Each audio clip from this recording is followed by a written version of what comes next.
سيدنا محمد اللهم صل وسلم على سيدنا محمد وعلى آل سيدنا محمد اللهم صل وسلم على سيدنا محمد وعلى آل سيدنا محمد. Assalamualaikum warahmatullahi wabarakatuh. Waalaikumsalam warahmatullahi wabarakatuh. Kita teruskan tentang langkah-langkah menuju Allah. Jadi berikutnya sesuai dengan istilah tasawuf itu, yang kedua adalah sofa, sod. Sod itu juga banyak pengertian yang lain, tapi Syekh Abdul Qadir Al-Jilani memberikan pengertian itu sofa. Sofa adalah suci, bersih, murni, bisa cerah juga bercahaya. Jadi kalau seseorang itu bertaubat dan senantiasa bertaubat akan mencapai makam suci, makam sofa. Sofa itu kembali pada fitrah, kembali pada sebelum berdosa. Itu sebabnya Nabi pernah bersabda, orang yang bertaubat itu kaman la dzambalah, at-taibu kaman la dzambalah, seperti orang yang tidak berdosa. Orang yang bertaubat itu seperti orang yang tidak pernah berdosa, karena Allah bersihkan. Harus ikut syarat-syaratnya yang sudah saya berikan itu. Jadi kalau sudah kembali pada kondisi asal dan kondisi murni, itu yang diinginkan Allah, yaitu fitrah.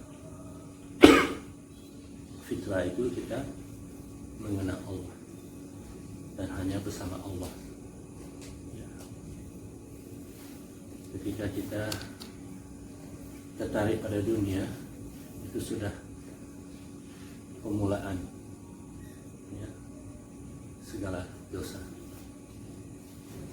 Itu sebabnya ada ekspresi, walaupun itu sudah di bonus mengatakan bukan hadis sahih tapi matanya sahih, yaitu hubbud dunya ra'su kulli khati'ah. Cinta dunia itu adalah kepalanya segala dosa. Hubbud dunia itu yang harus kita taubat dari itu, bersihkan hati dari segala cinta terhadap dunia, yaitu segala sesuatu selain Allah. Yang harus kita taubat dari itu. Ketika kita taubat dari itu, kembali pada kondisi fitrah, itu hanya semata-mata karena Allah saja. Ini makam sofa. Kalau sudah mencapai makam sofa, dalam hati tidak ada apapun kecuali Allah. Dan sod itu juga isyarat pada sonubar. Kalau bahasa Indonesia ini sanubari, sonobari itu hati yang bisa dikatakan itu sama dengan lub, hati yang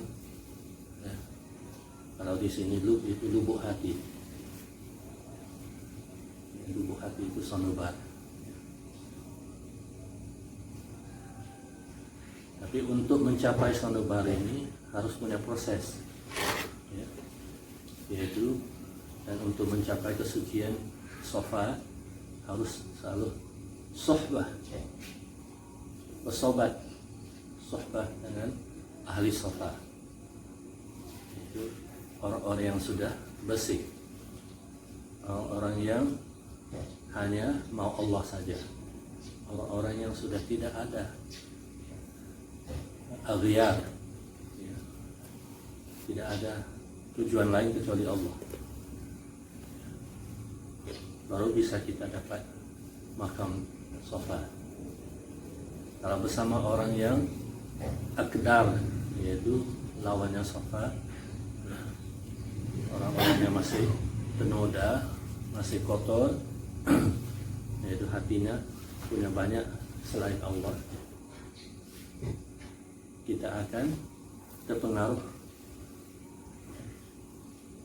menginginkan selain Allah. Ya, harus sobat, itu sod juga, ya, itu sobat, suhbah dengan orang-orang yang sudah suci, yaitu tidak cenderung pada yang lain kecuali Allah saja. Ini sebagian dari tasawuf, ya. Dari sohbah ini sangat penting dalam perjalanan rohani. Nabi pernah bersabda, barang siapa berteman dengan seseorang selama 40 hari, cuma ada 2 kemungkinan. Kita mengubah teman itu atau teman itu mengubah kita. Jadi berhati-hati bersohbat dengan seseorang. Dan juga Nabi pernah bersabda, Al-mar'u ala dini khalili. Agama seseorang itu sesuai dengan temannya. Maksudnya apa saja cara hidup kita, karena ad-din itu ada cara hidup, ya.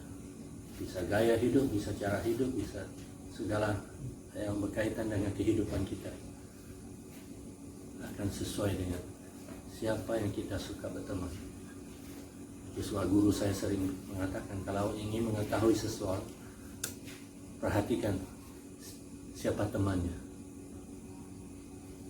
Dari situ akan kita tahu siapa orang itu. Tapi dalam sufi, teman bukan hanya manusia saja. Teman bisa apa saja. Kalau seseorang itu senantiasa berteman dengan zikir, itu teman bicaranya. Seseorang kalau senantiasa membaca Quran, itu temannya. Dan buktinya itu hadis mengatakan, dalam kubur itu Allah akan hidupkan Quran itu sebagai sesosok manusia menjadi teman bicara kita. Dan dalam sufi, kubur itu adalah jasad kita.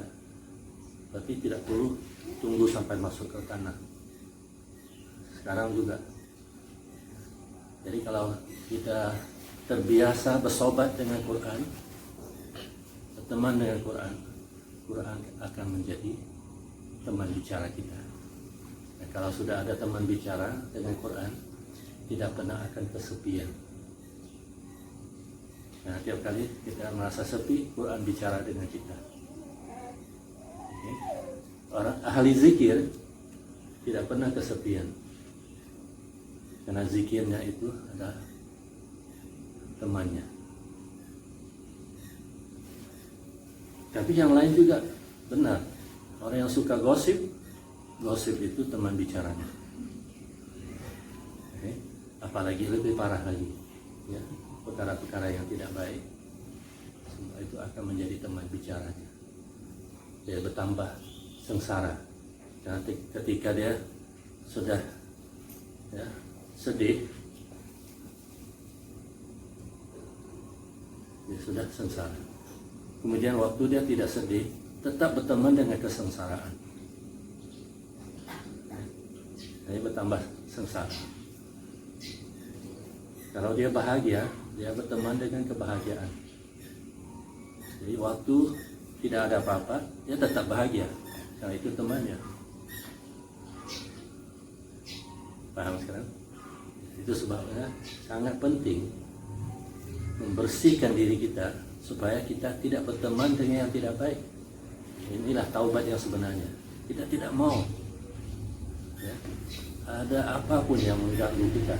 Kita mau yang baik-baik saja, yang murni, yang suci, ya. Supaya kita senantiasa dalam kondisi ya, murni itu, kondisi suci. Paham? Inilah tasawuf. Ya. Dan kalau belum mencapai itu, harus senantiasa bersobat dengan sholah, sulh, ya, islah. Harus senantiasa memperbaiki diri. Dan tidak ada waktu untuk berperang lagi. Ya, itu sebabnya sulh. Sulh itu gencatan senjata. Karena kita mau tumpu pada yang baik saja. Karena perang itu pada lawannya. Jadi selagi ada lawan itu, ada peperangan. Tapi kalau kita bersobat dengan baik-baik saja, tidak ada peperangan lagi. Ya, itu sulh. Paham? Kalau bersama teman yang baik-baik, tidak ada perdebatan, tidak ada sakit hati, tidak ada ya, saling menyakiti, tidak ada semua itu.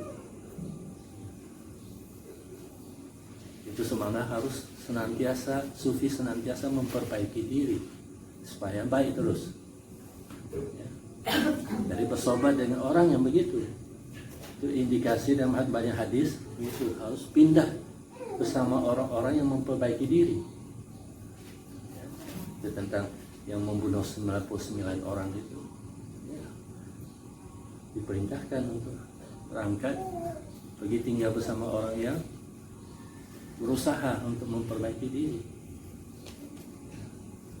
Jadi harus ya, niat ingin memperbaiki diri. Sehingga Syekh Yusuf Emri mengatakan sufi tidak lain kecuali hanya satu kata saja, islah. Ya, islah itu adalah orang-orang yang senantiasa memperbaiki diri. Itulah sufi.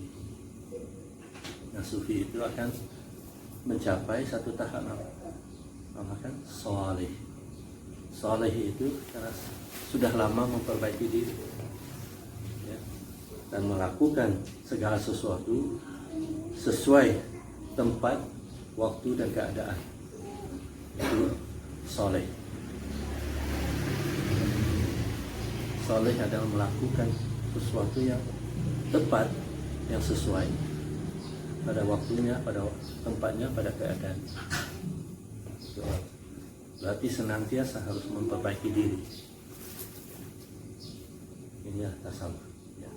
Jadi berawal dengan taubat. Ya. Dari taubat itu karena dalam kita memperbaiki dalam, luar itu otomatis akan terperbaiki. Itu sebenarnya Allah sebutkan, Allah mencintai orang-orang yang bertaubat dan orang-orang yang mensucikan diri, mutatahhirin, membersihkan diri. Ya, lahirnya akan terlihat. Ya. Kalau lahirnya belum terlihat, berarti ya, dalam masih kotor. Ya. Nah, akan terlihat. Jadi kalau masih kotor lahirnya, batin masih belum. Tapi orang yang berusaha untuk membersihkan lahirnya belum tentu bersihnya dalam. Jadi berarti dia akan kecapean. Karena dia terus membersihkan lahirnya, tapi akhirnya mencapai titik, ya, jenuh, bosan, sebenarnya belum tercapai. Itu sebabnya. Tapi kalau kita bersihkan dalam, jadi dengan taubat terus, insya Allah lahirnya akan otomatis ya, terperbaiki. akan kita cenderung untuk menjaga kebersihan. Kalau orang yang bersih hatinya. Tapi orang yang bersihkan pakaiannya, jasadnya, ya, tempat tinggalnya, belum tentu batinnya bersih. Itu semua Allah mulai dengan tawwabina baru mutatahhirin. Ya. Jadi istilah tasawuf pun begitu, mulai dengan ta baru shad. Ya. Ta itu taubat, shad itu safa, ya. Suci, murni, bersih, ya. Dari semua yang tidak baik. Jadi bertahap, ya. Bagaimana taubat itu bertahap, ada orang umum, orang khusus, dan orang yang paling khusus. Begitulah orang yang suci, ya, yang membersihkan diri itu umum, ya, dari kotoran.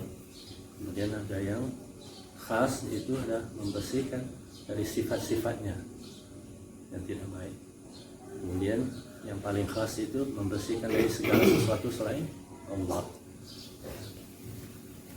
Itu paling khusus. Terus lagi ada kecenderungan pada panca indera, itu pasti ada yang tidak baik, ya.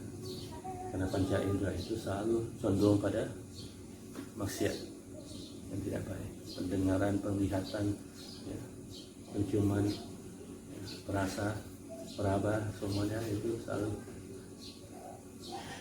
membuat kita cenderung pada yang tidak baik. Jadi itu harus dibersihkan. Dan tahap pertama pembersihan itu adalah syariat, karena syariat itu membatasi. Ya. Kalau ingin melihat ada batasnya, ingin mendengar ada batasnya, ada yang halal, ada yang haram. Ya. Ingin makan juga ada batasnya, makan yang halal. Kemudian kalau mendapatkan dunia itu bukan hanya pastikan halal, tapi harus thayyiban, harus baik. Halalan thayyiban Allah sebutkan. Karena tidak semua yang halal itu halal buat kita. Karena tidak baik buat kita. Kalau tidak baik buat kita itu tidak halal buat kita. Kemudian harus perhatikan jalannya. Jalan itu harus, ya, dengan cara yang baik. Bukan hanya halal saja, tapi sembarangan cara itu menjadi haram. Ya. Harus dengan cara yang baik. Kemudian takarannya juga tidak boleh melampaui batas. Kulu washrabu wala tusrifu. Makan dan minumlah, tapi jangan berlebih-lebihan. Kalau berlebihan itu haram kembali. Ya. Jadi harus yang halal, ya, harus yang jalan yang halal, dan harus menjaga batasnya. Tidak boleh melampaui batas. Tidak boleh sampai kita tidak mempedulikan batas-batas yang kemampuan kita. Jangan sampai lalai, jangan sampai merusak diri kita. Jadi walaupun itu halal, tapi belum tentu halal, ya, kalau kita tidak menjaga caranya dan tidak menjaga batasnya. Jadi itu batas-batas yang harus kita patuhi, harus kita jalani, harus kita jaga supaya tidak merusak. Jadi taubat kita bukan hanya dari sesuatu yang haram saja. Taubat itu harus sesuatu yang, ya, kita mendapatkannya dengan jalan yang tidak baik dan melampaui batas. Itu harus kita taubat juga. Itu untuk orang umum. Ya. Kalau orang khusus itu menjaga kondisi hati, menjaga niatnya, menjaga, ya, semua sifat-sifat yang bersifat untuk mementingkan diri, ya, menjadi sombong, menjadi sum'ah, menjadi ujub, ya, semuanya itu untuk saja. Itu sebabnya kita diajarkan harus mengutamakan yang lain. Supaya mengikis sifat-sifat yang tidak baik. Itu bagi orang khusus selalu memperhatikan niatnya, memperhatikan ya, kualitas setiap amalnya, ya, sangat penting. Jadi bukan hanya kuantitas saja, tapi dia perhatikan kualitasnya supaya nilai setiap amal itu meningkat, supaya dia dapat pahala semaksimal, supaya dia dapat kemurnian itu yang dia cari, kesucian. Tapi bagi orang yang paling dekat dengan Allah itu, ya, menjalankan semuanya, tahap pertama, kedua, tapi juga dia menjaga ingatannya pada Allah. Ya. Dia tidak mau terpisah dari Allah dalam keadaan berbuat baik. Karena banyak orang dalam keadaan berbuat baik tapi tidak ada Allah. Yang dia sudah mencapai kesempurnaan amalnya, tapi tidak sempurna dalam ingatnya. Jadi tujuannya bukan Allah lagi, untuk kesempurnaan. Itu sebenarnya sebagian sufi mengatakan ada orang yang menyembah Allah, ada orang yang menyembah amalnya. Kalau dia sholat, dia bukan menyembah Allah, dia menyembah sholat itu. Dia menyempurnakan sholatnya sebaik mungkin, ya. Tapi tidak ada Allah. Tidak ada orang begitu. Dia berbuat baik, tapi demi kebaikan, bukan demi Allah. Itu sebabnya agama Islam itu beda dengan agama lain. Karena agama lain itu banyak yang berbuat baik, tapi demi kebaikan. Islam berbuat baik demi Allah. Itu bedanya. Itu karena Allah, bukan karena kebaikan. Karena kebaikan itu Allah sudah tetapkan Al-Quran. In ahsantum fa ahsantum li anfusikum. Wallahu ghaniyyun hamid. Kalau kalian berbuat baik, kalian hanya berbuat baik untuk diri kalian saja. Allah itu Maha Kaya. Allah tidak perlukan kebaikan kita. Ya. Berarti Allah ingin kita berbuat baik hanya karena Allah, bukan karena kebaikan. Allah tidak perlukan kebaikan. Ya. Kebaikan kita perlukan. Kita yang perlukan kebaikan. Ya, ini tahap kemurnian yang paling murni. Melakukan segala sesuatu semata-mata karena Allah saja, bukan karena yang lain, bukan karena kebaikan itu sendiri. Ya. Berzikir pada Allah, begitu juga. Allah tidak perlu zikir kita. Ya. Kita yang perlukan zikir kita. Kita ingat Allah untuk diri kita, tapi harus murni karena Allah. Ada yang bangga dengan zikir kan dia banyak berzikir, itu sudah. Jadi karena tujuannya bukan Allah lagi, bukan zikir. Jadi dia menyembah zikir itu. Ada yang menyempurnakan Islamnya, sana terus, tapi tidak ada Allah. Berarti dia menyembah Islam, bukan menyembah Allah. Ini tahap-tahap penyempurnaan. Ini tahap orang suci, orang murni. Yang paling khusus itu selalu pada Allah saja dan menyucikan semuanya selain Allah dari semua. Ini yang paling suci. Ini yang menjadi tujuan utama para ahli tasawuf. Kan Allah saja, tidak ada yang lain. Jadi awalnya bersihkan dari semua maksiat-maksiat, dosa-dosa, yang bersih dari dosa batin, ya, itu namakan syirik khafi. Ya. Kemudian lebih khafi akhfa, ya, syiriknya aghyar selain Allah. Bersihkan terus.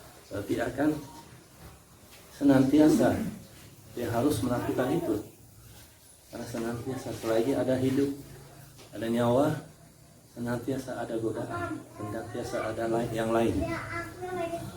Berarti harus senantiasa bertaubat dan senantiasa mensucikan diri dari semua itu, membersihkan. Jadi untuk dapatkan itu, mau tidak mau harus bersobat dengan yang suci. Ya, itu seorang guru yang bisa membimbing kita, bisa menunjukkan setiap kali kita seleweng, dan bersobat dengan yang baik-baik. Bersobat dengan sholat, bersobat dengan puasa, bersobat dengan Quran, bersobat dengan zikir, bersobat dengan yang baik-baik. Supaya kita menjadi bersatu dengan itu, menjadi satu. Itu juga. Ya. Jadi sholat itu yang sambung. Itu sebabnya yang paling baik yang menyambungkan kita dengan yang hak itu adalah sholat. Nah, itu sholat. Sholat itu adalah hubung. Dan satu sisi lain itu sholat dengan ya itu membakar, ya, yaspanar, masuk ke api, supaya kita dibakar dari semua dosa, bakar dari semua. Jadi dalam proses ini ada kesulitan karena sedang dibakar. Itu semana kita harus menjalani banyak ujian. Ujian itu proses membakar. Pernah ada seseorang tanya pada Syekh Fadlullah, kenapa manusia harus diuji? Syekh Fadlullah hanya menjawab, kalau kalian mau dapat emas murni, apa yang kalian lakukan? Dibakar.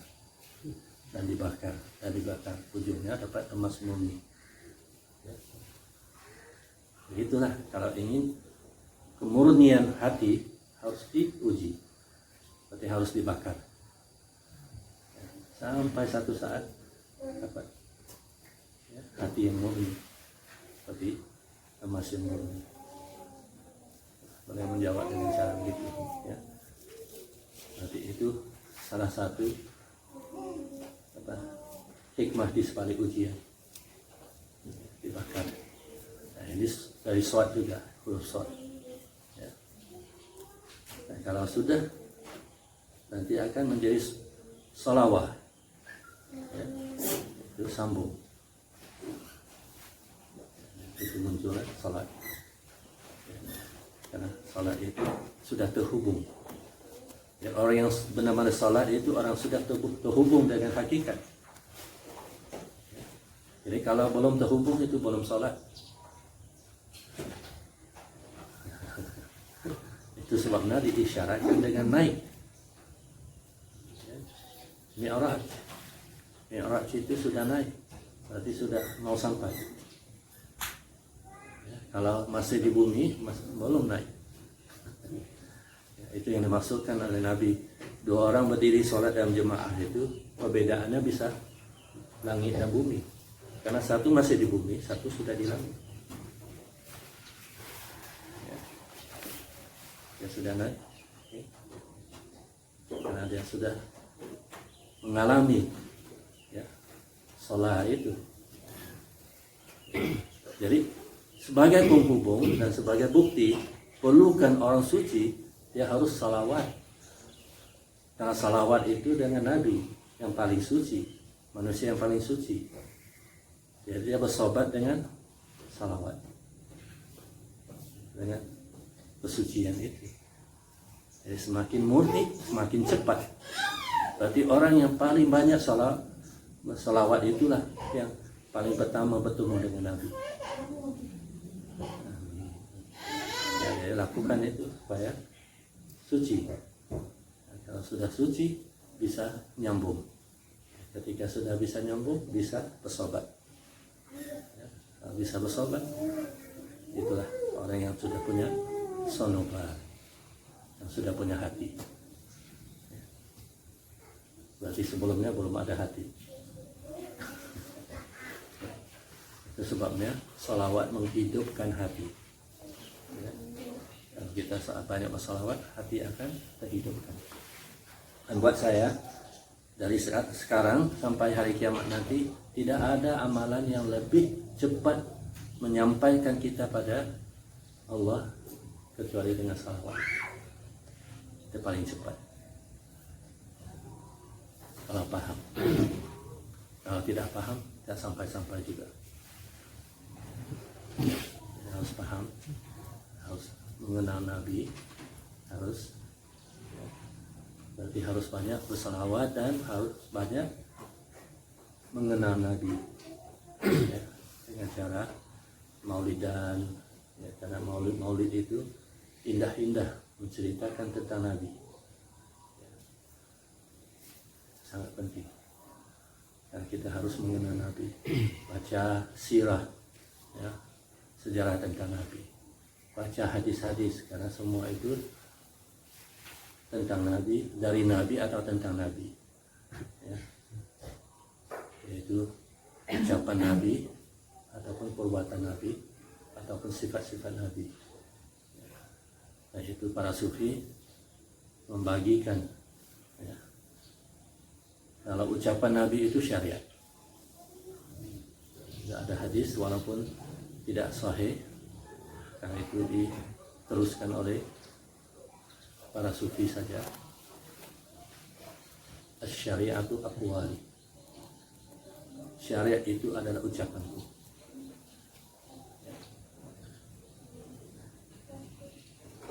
Jadi kalau kita ingin tahu syariat, itu dari ucapan-ucapan Nabi, hadis-hadis Nabi.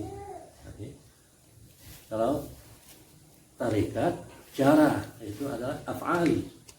At-tariqatu af'ali. Tarikat itu adalah perbuatan-perbuatanku. Jadi apa yang dilakukan oleh Nabi itu tarikat. Nah, kita meniru perbuatan Nabi. Apa saja yang dilakukan Nabi itu perbuatan. Okay. Apa saja yang menjadi kondisi ahwal keadaan Nabi itu adalah hakikat Nabi. Jadi hakikatu ahwali. Harus kita baca hadis-hadis dalam tiga bentuk ini. Bentuk ucapan Nabi itu syariat, bentuk perbuatan Nabi yaitu diceritakan oleh para sahabat, karena sahabat yang melihat apa yang dilakukan oleh Nabi, ya. Itu adalah cara Nabi, tarikat, ya. Dan hakikat adalah para sahabat menceritakan tentang kondisi Nabi. Jadi kalau kita tahu kondisi Nabi begini begitu, ya, senantiasa mengucapkan makudirayakun, itu kondisi Nabi, ya. Nabi selalu pasrah, apa saja yang terjadi Nabi mengatakan makudirayakun, itu ahwalnya Nabi, ya. Yaitu senantiasa pasrah pada Allah dan mengenal bahwa apa saja yang ditakdirkan itulah yang akan terjadi, ya. Tidak ada yang kalau terjadi itu takdir Allah. Terus Nabi senantiasa mengucapkan itu makudirayakun, ahwalnya Nabi. Jadi kalau paham tiga tahap ini, baru bisa sampai tahap suci, tahap murni. Jalani syariat, jalani tarikat, jalani makam-makam. Nah ini sebab utama saya mau bicara tentang makam-makam karena penting ya, untuk mengenalnya. Lama saya tidak bicarakan itu karena satu kondisi, yaitu murid sering suka mengklaim. Ya.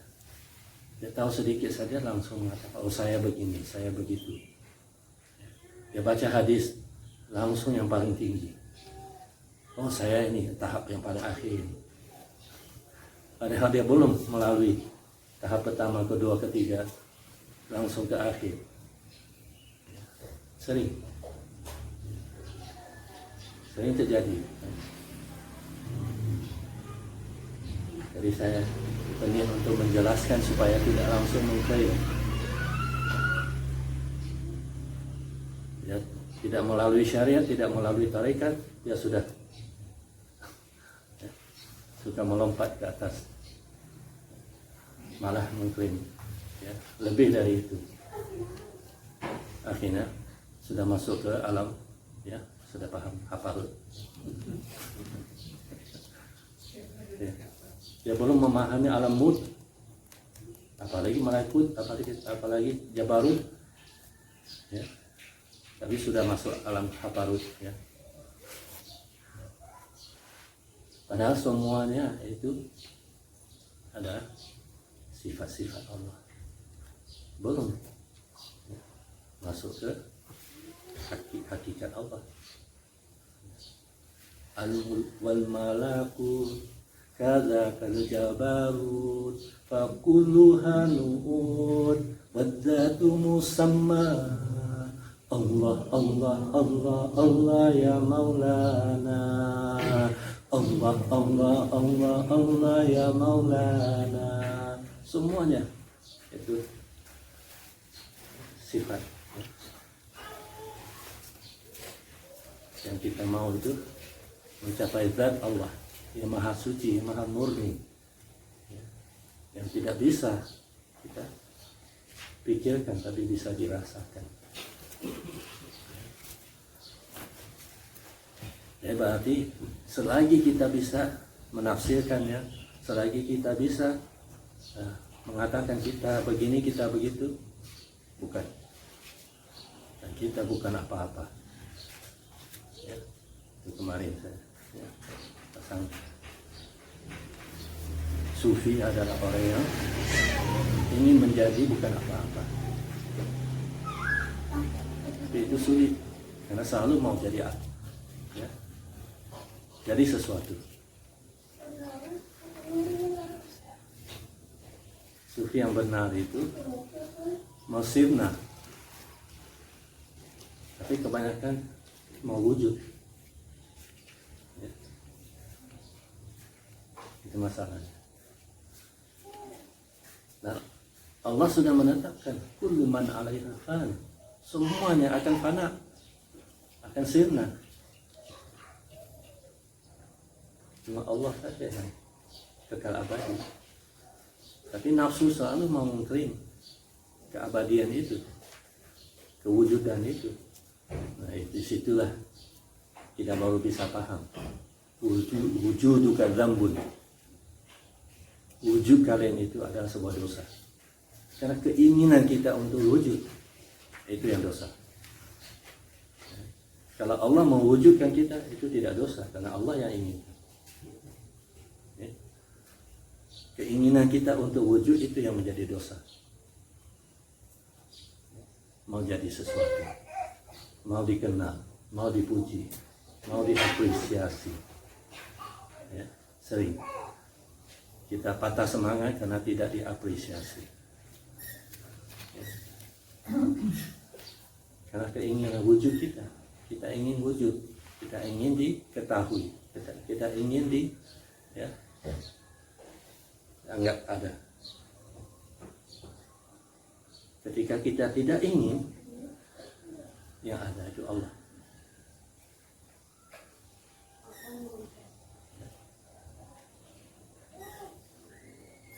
Berarti selagi ada keinginan, tidak ada Allah. Allah sudah tersembunyi. Ya. Tapi masalahnya Orang yang mengucapkan tidak ingin, ada keinginan. Itu masalahnya. Itu semua tidak boleh ucapkan. Ketika dia mengatakan saya tidak ingin apa-apa, sebenarnya dia ingin dikenal sebagai orang yang tidak ingin apa-apa.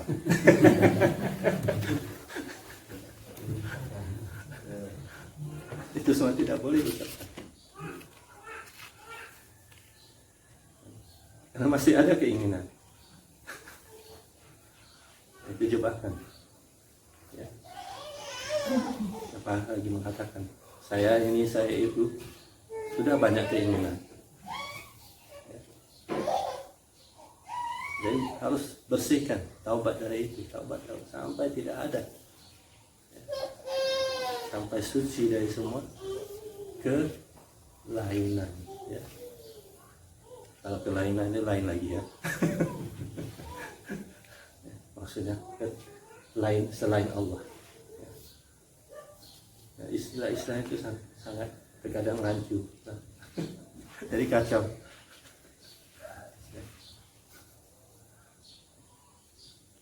Itu semua harus ditanda kurungkan. Ya. Maksudnya tidak ada yang lain. Ya. Aghyar atau aghair. Ya. Istilah sufi. Cuma Allah saja, cuma Allah murni, Allah. Ya. Tidak dalam ekspresi, karena ekspresi itu sangat terbatas. Ketika kita ekspresikan, kita sudah ada diri. Itu sebabnya ketika kita ingin yang murni itu harus diam saja. Itu yang paling murni. Ketika diucapkan ada diri, itu masalahnya. Walaupun ya, dalam ucapan itu mengatakan ya, saya tidak mau ya, ada diri. Ya. Ketika diucapkan sudah ada diri, itu masalahnya. Ya, itu sebabnya ketika dalam kondisi itu paling baik adalah diam saja. Tidak boleh. Itu paling murni, paling suci. Jadi sufi yang paling tinggi tingkatnya adalah sufi yang tidak bicara.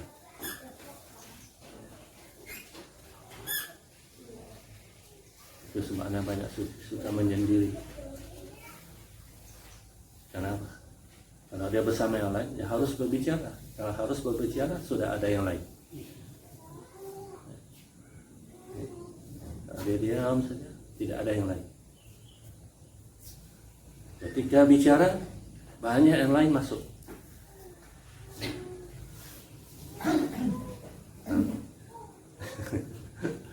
Itu masalah besar. Itu sebab jangan buka pintu. Bicara itu pintu setan. Ketika bicara, setan masuk.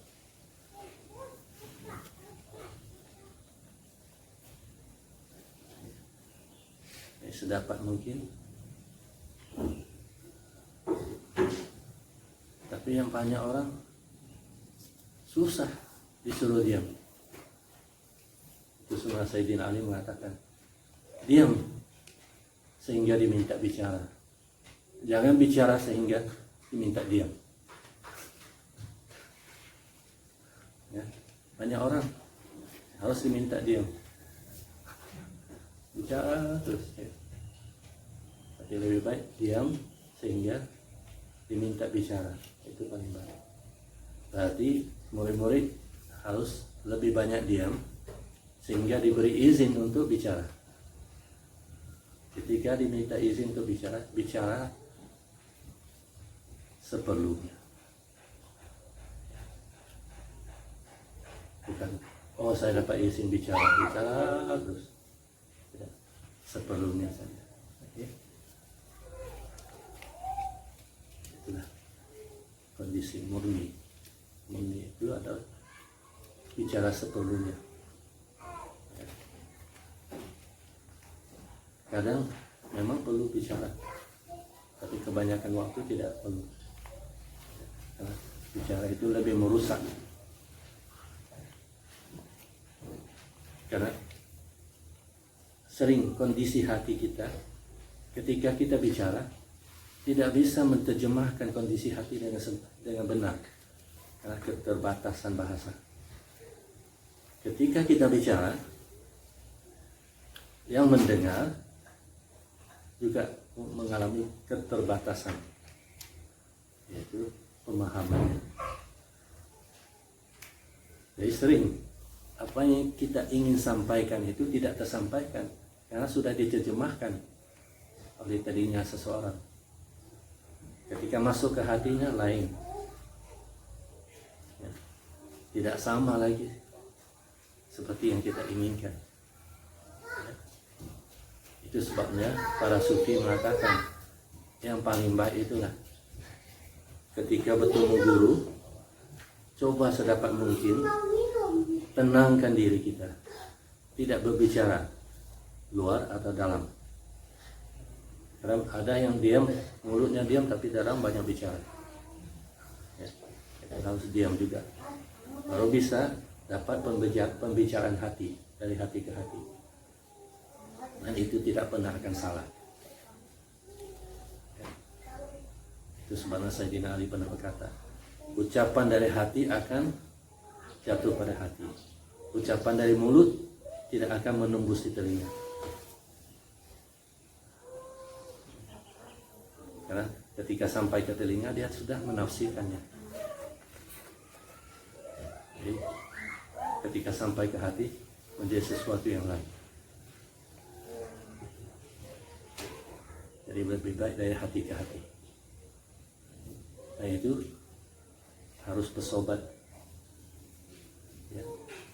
Orang yang mempunyai hati. Liman kana lahu qalbun wa alqal sama wa huwa syahid. Al-Quran. Bagi mereka yang mempunyai hati baru bisa mendengar dengan baik. Ya alqal sama, yang memberikan pendengar dan dia menyaksikannya. Ya, itu yang sebenarnya. Liman kana lahu qalbun, ya. Bagi mereka yang mempunyai kalbu. Ini kondisi yang murni. Selebihnya sudah noda, ya, sudah menjadi sesuatu yang lain. Dia berusaha sedapat mungkin. Kondisi yang paling baik di zaman Nabi itu adalah para sahabat, karena para sahabat itu begitu diamnya sampai ada sahabat yang lain mengatakan kalau burung membuat sarang di atas kepalanya, ya, dia tidak akan lari. Sudah mendengarkan Nabi. Kalau kita gerak terus,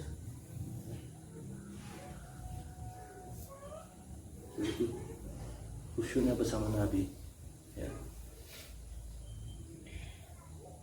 Tidak bergerak sama sekali. Karena itu hati mereka diam. Jadi pendengaran mereka itu langsung ke hati. Ya. Itu. Terus mana dia dalam hadis diekspresikan kalau burung buat sarang, ya, di atas kepalanya.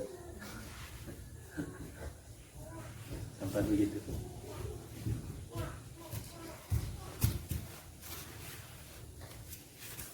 Yang luar biasa. Kalau kita mulut sibuk bicara, ya, otak sibuk bicara juga, dan sering tidak nyambung antara bicara otak dan mulut, dan hatinya lain lagi.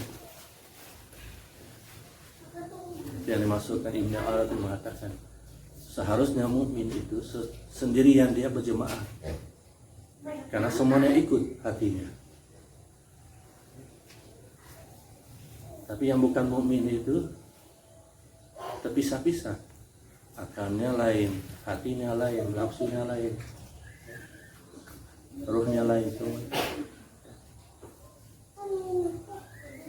Pisah-pisah semua. Walaupun dia sendiri, tapi di dalamnya terpisah-pisah. Kalau mukmin semuanya patuh pada hatinya, nafsunya patuh pada hatinya, akalnya patuh pada hatinya, ruhnya patuh pada hatinya, semuanya.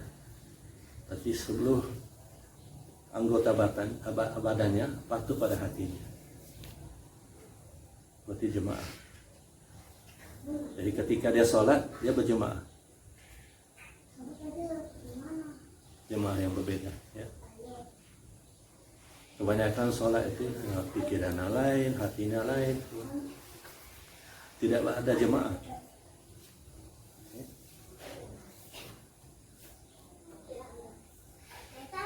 Paham? Di banyak jemaah yang kita tidak sadari. Kenapa Nabi mengatakan mukmin kalau sholat sendirian pun dia berjemaah? Karena seluruh anggota badannya dan apa yang ada di dalamnya semua patuh makmum.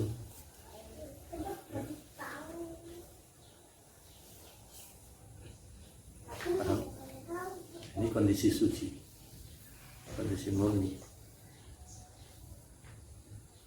Salahnya itu masih belum murni. Paham sekarang? Jadi kalau sudah begitu, apa saja yang dia lakukan itu terfokus. Karena semua dia patuh. Orang yang galau itu semua tidak patuh.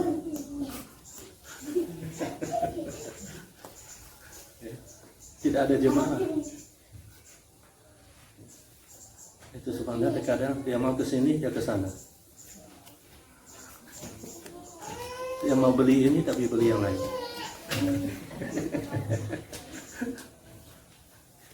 Masing-masing punya keinginan. Jadi akhirnya pulang ke rumah menyesal. Yang benar-benar mau beli tidak terbeli. Nafsunya mau ini, otaknya pikir begini, macam-macam. Tidak ada jemaah sama sekali. Oke. Jadi pulang ke rumah lebih kacau lagi. Paham saya? Jadi satukan. Hati harus menjadi imam. Nah itu kiblat. Jadi harus fokus. Ketika semua mengikuti imam, hati jadi tenang. Tidak ada masalah lagi. Alhamdulillah. Paham? Jadi ini suci. Ini baru murni.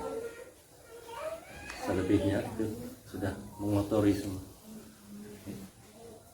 Berarti mengacaukan semua. Ini kan bukan imam. Ya, inilah tasawuf.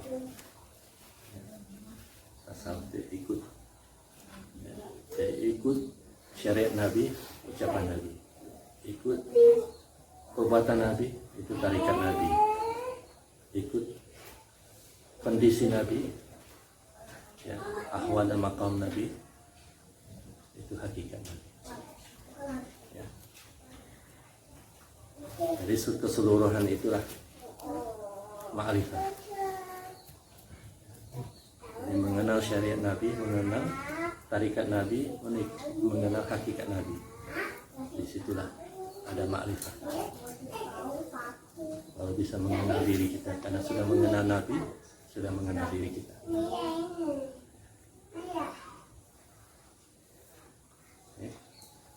Insyaallah. Jadi walaupun pendek, ya, tapi cukup, ya. Cukup, ya. Paham? Jadi ini langkah kedua. Ya, insyaallah berikutnya wow. Wow itu bagi murid itu wafa. Ya. Insyaallah sampai ke wali, kewalian, ya. Wow. Kalau kita wafa dengan janji setia, yaitu mau membersihkan diri, mau bertaubat, mau kembali pada Allah, insya Allah menjadi kekasih Allah, wali Allah. Itu sebabnya Allah mengatakan innallaha yuhibbut tawwabina wa yuhibbul mutatahhirin. Allah mencintai. Kalau Allah mencintai sang hamba itu diangkat menjadi wali. Saya senantiasa bertaubat dan senantiasa membersihkan diri lahir dan batin. Senantiasa berusaha untuk melaksanakan yang tadi. Ya. Dengan syariat Nabi, dengan tarikat Nabi, dengan keadaan Nabi. Insya Allah menjadi wali. Itu wow. Nanti berikutnya itu wow. Ya. Alhamdulillah. Bismillah. Ya, cukup ya. Walibarakati Rasulillah baitin Fatihah. Allahumma shalli ala sayyidina Muhammadin wa ala ali Muhammad.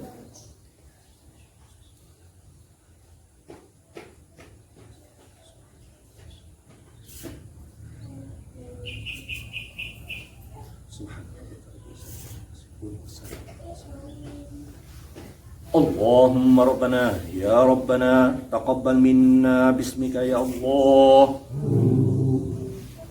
Assalamualaikum warahmatullahi wabarakatuh.